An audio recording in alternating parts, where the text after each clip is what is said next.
Hello, I'm Dr. Ludwig, and we're going to talk about the basic causes of nasal congestion. So there are three main causes of nasal congestion. The first being your nasal anatomy, the second being nasal allergies, and the third thing is chronic sinusitis or sinus disease.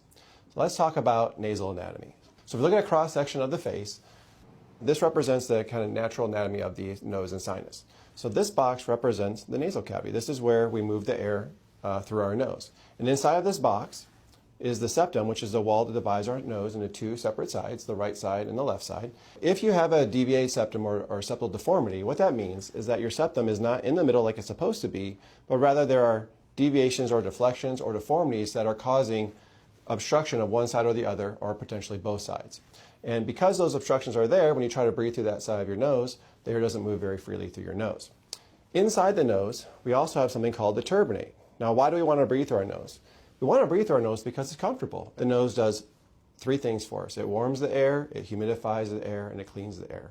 And the reason it can do that for us is because we have turbinates. So what is a turbinate? A turbinate is an organ in our nose that adds a lot of surface area to the nasal cavity. Look at all that surface area that a turbinate adds to our nasal cavity. So if you were to turn the head sideways, you would see that this turbinate actually extends the entire length of the nasal cavity. We have a lower turbinate and we have a middle turbinate.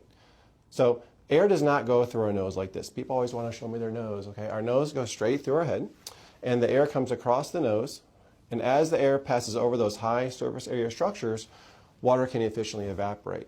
So these turbinates are full of blood that is stored in erectile tissue, and that erectile tissue, like other erectile tissue that we have, can swell sometimes. And so if it swells, they take up a lot more room in the nasal cavity and creates nasal congestion. And that's why patients really like things like Afrin and Sudafed or other decongestants, because what those products do is squeeze the blood out of the turbinate to allow us to breathe better. Okay, so the first cause that we summarize is anatomy, either bad septums or big turbinates. Okay, and the second reason that we can have nasal congestion are nasal allergies.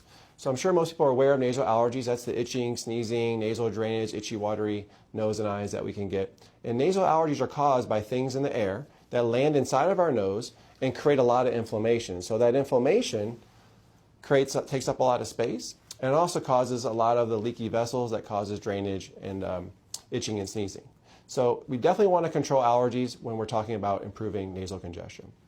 Then the third thing that can cause nasal congestion are the sinuses. So the sinuses are these bony rooms of air around the face. We have many sinuses, and all these sinuses have to ventilate with the nasal cavity. So that's the relationship between the sinus and the nose, is the ventilation. They're separate organs, but they're related through this need of the sinus to ventilate. Okay? So the sinuses, as I mentioned, are lined with this thin skin. If this thin skin becomes inflamed, chronically inflamed, that's called chronic sinusitis.